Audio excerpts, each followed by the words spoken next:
If we talk about the UAE, we have seen over the last few years that it has invested massively in AI. So let's start with some of the significant announcements that have been made by the UAE. So earlier this year we had President Trump who visited UAE and some significant deals were signed, which included building the largest AI campus outside the United States jointly in Abu Dhabi, which is a big project. The deal also talks about access to some of the most advanced chips from NVIDIA. Now there are some reports that have come out that the US has finally given a green light to some of those chips. So Minister, can I start with that because it's a significant development. If you can share some details about what do these chips, I mean in terms of quantity or value, how big they are and how significant are they for UAE's project when it comes to building this campus?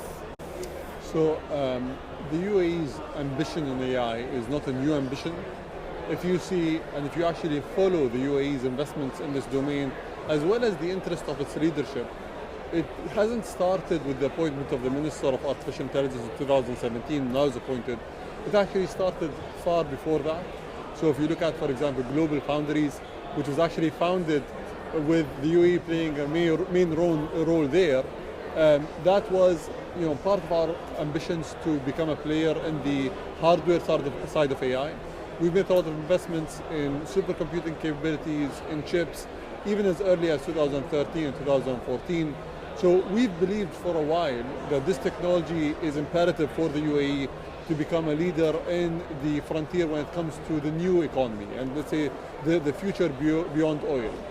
The second thing I'm going to say is the announcement that happened with the visit of President Trump, the 5 gigawatt campus, which is Stargate, is part of many announcements that were made and many investments that have already been made and have been concluded in some forms. So for example, you could see the supercomputer that was announced in the United States that was part of the G42 Cerebrus deal. We see announcements like, for example, Du's announcement from Microsoft to invest $500 million to create a large data center here in Dubai as well. So both Emirates in the UAE as well as the UAE as a country are really future focused on making us a main player in this domain. 8 years ago, people looked at the UAE as an ambitious country, but nowhere on the landscape when it comes to artificial intelligence.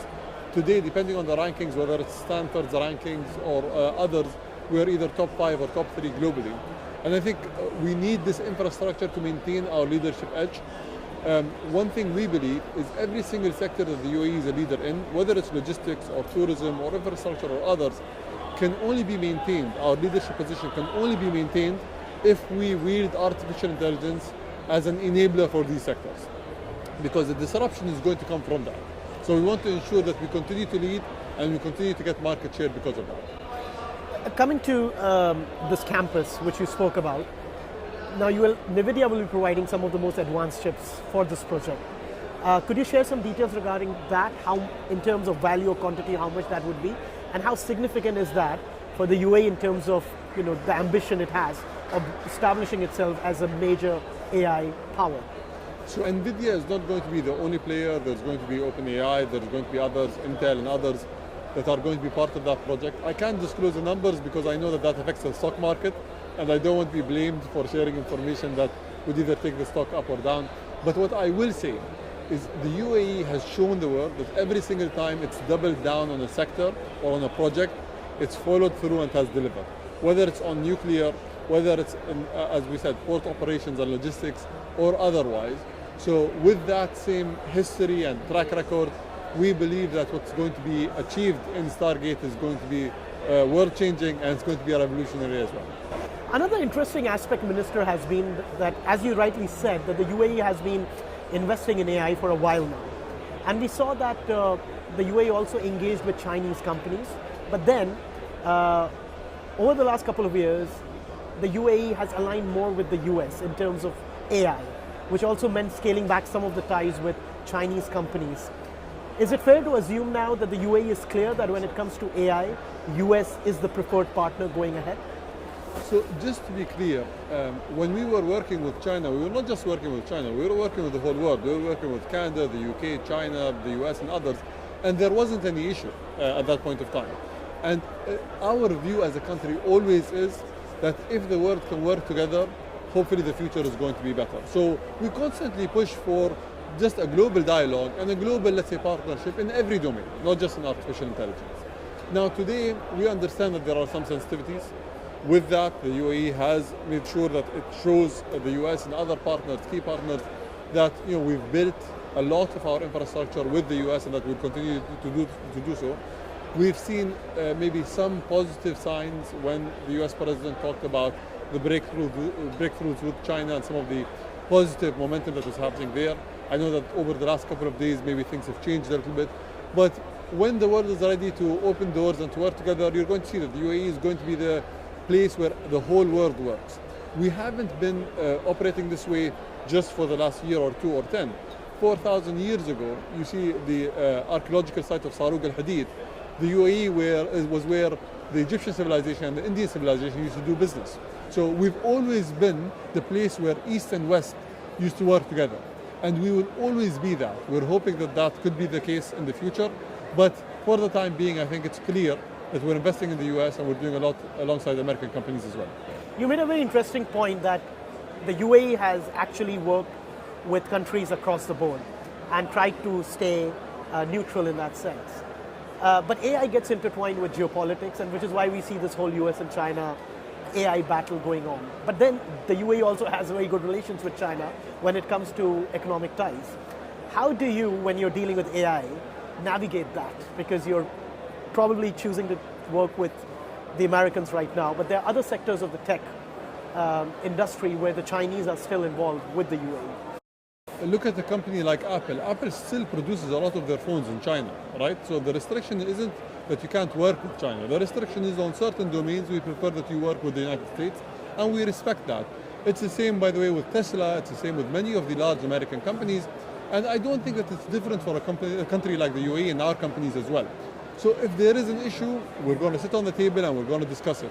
If there isn't an issue, we want to work with everyone, because a country the size of the UAE, a country with the ambitions of the UAE, wants to be a global player, and we want to work with everyone. If there are issues that our key partners and allies have, we are willing to sit on the table and to discuss them and to find the middle ground. And I think this is what we showed the world with, let's say, what we've done on AI. Beyond that, I think currently the world is an open playground for everyone to invest in and to work on. If there are other sectors, I hope there isn't anything else where there are restrictions, but if there are, we're willing to discuss it with our partners and to ensure that we find a equation there that works for everyone. When you talk about the UAE, we have seen that the focus when it comes to AI has been on building infrastructure, but you've also invested in R&D, and you have invested in some major companies or partnered with them in the West. Going ahead, how do you want the UAE, or how is the UAE aiming to position itself when it comes to the AI stack in the ecosystem? What is going to be UAE's focus? So our focus isn't just on hardware. Our focus is we want to be a net exporter of AI rather than a net importer of AI. And ultimately, we want to ensure that our fate as a country is one that we shape rather than we import or depend on others in. Now, it doesn't mean that you're going to build everything, but it means that where it matters, you're at least going to have a role to play in shaping the conversation. And that's what we're trying to do. Now, what we've done so far. So if you see, for example, something like our models with Falcon and others, we didn't say that it's just going to be the big players and we're not going to do anything there. We built capabilities here that have built open source large language models that have been, in terms of the rankings of open source large language models, respected by the industry. And we'll continuously do that. Now, it doesn't mean that we're going to always go head to head with the different players, but we want to ensure that we have a seat on that table. Beyond that, we want to be a place where the world sees AI being applied in the right way. So our focus isn't just on productivity gains, our focus isn't just on economic returns, our focus is on quality of life improvement. If you improve people's quality of lives, you're going to get, as a virtue of that, more productivity, you're going to get more economic returns, and that's our focus in the country. One of the advantages that the UAE has, and this region probably has, that is energy, which is a key component when it comes to infrastructure, building data centers. But there's also competition, even though UAE is at the forefront. You have countries like Saudi Arabia also investing in a big way. What's the strategy that the UAE is focusing on to really differentiate? Because you have a lot of players investing now. A lot of players have that advantage in this region. Is there something that you think gives the UAE an edge when it comes to positioning itself? So first on Saudi and others, I don't think it's competition, I think it's co-opetition.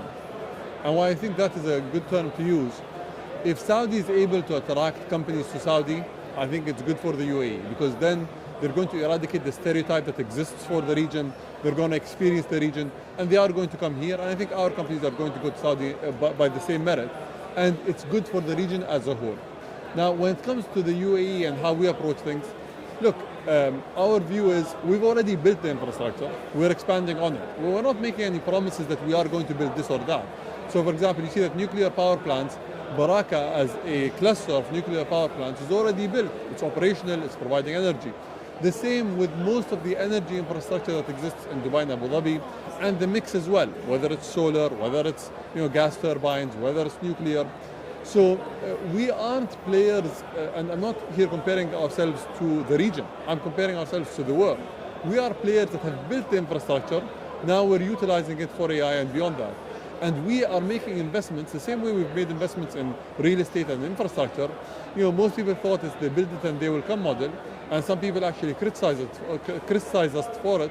Today we're seeing that it worked. The world is coming to the UAE and they're actually calling the UAE home, whether it's high net worth individuals, whether it's startup founders and others. So on the energy side, the future is going to be shaped, whether it's the future of AI or any technological domain, is going to be shaped by the places where energy is available. And we are making energy investments that go beyond our need today. So if you look at even cities like Dubai and Abu Dhabi, the energy infrastructure goes beyond the current need. So I can give you a simple example. If you look at Dubai, for example, Dubai consumes around 14 gigawatts of energy. It produces over 16. So there's 2 gigawatts of energy that's currently available for AI and others. Abu Dhabi as well has similar or maybe higher numbers as well. So, they haven't sat down and said, we have enough energy, we have 2 extra gigawatts and that's it. They're also making investments right now in a complete new mix, whether it's solar or nuclear or others, to provide energy, and changing regulations to ensure that even if we have breakthroughs in SMRs or in nuclear or in other forms of, whether it's fusion or fission, forms of energy, that we're able to deploy them in the UAE. I have 2 more questions, Minister. One of the conversations globally today right now when it comes to AI is the impact it's going to have on jobs and employment. How it's going to take away a lot of jobs. There are many reports that come out. As a Minister of AI, and for a long time now, you've been looking at this very closely. What's your view on that? How is AI going to disrupt the employment market? And how do governments deal with that? Because at the end of the day, it's not just AI. Your job is, one of the main mandates is to create or generate employment. In 2017, when I was appointed, all the conversations were about self-driving cars, how many truck drivers are going to lose their jobs, how many taxi drivers are going to lose their jobs.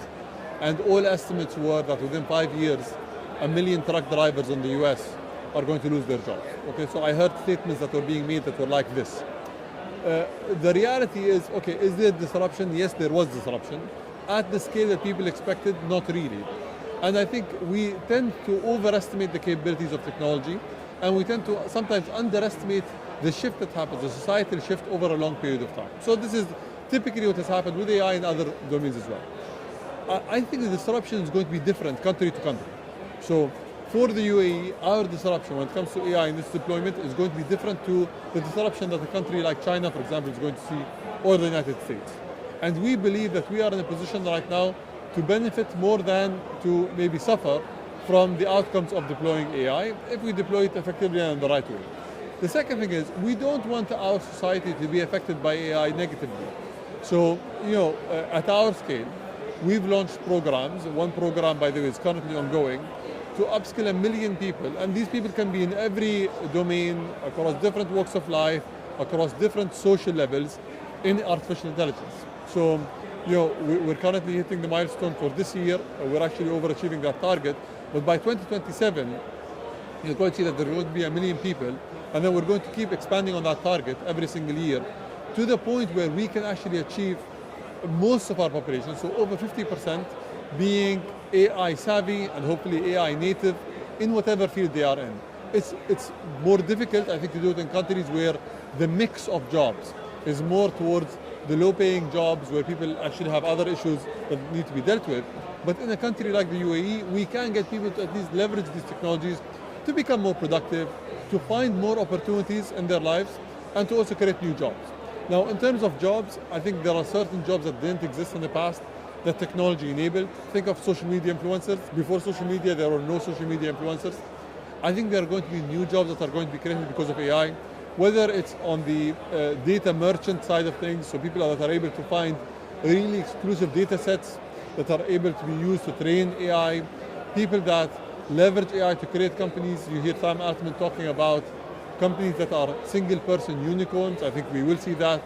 But our view is we are not waiting for a disruption to happen and then to deal with it after it happens. We want to ensure that we are proactive, that we are ready for whatever disruption is going to come our way, and that we're able to shape our future rather than be shaped by others.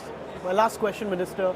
A lot of AI stalwarts are also saying that AI is something that should worry people. Even Sam Altman has said that he remains concerned about what kind of impact AI can have. As Minister for AI, how do you view AI? Is it really very disruptive in many ways, which the world hasn't anticipated? And as a government, how much does it worry you? I can't afford to be pessimistic or optimistic. My job in the government is to be in the middle, to look at all the opportunistic, let's say, applications of AI and apply them, and also look at the possible challenges and proactively regulate against them. So I can't afford to be on either side. You see someone like Elon or like Sam or others talk about the impacts, the negative impacts, but also invest on the positive uses of AI. That's our approach as a government. We believe that we need to be at the center of this. We believe that we should not be pro or against. And we believe that we need to work with everyone to ensure that the future is better rather than wait for the future to happen and deal with it. Thank you so much, Minister, for sharing your thoughts.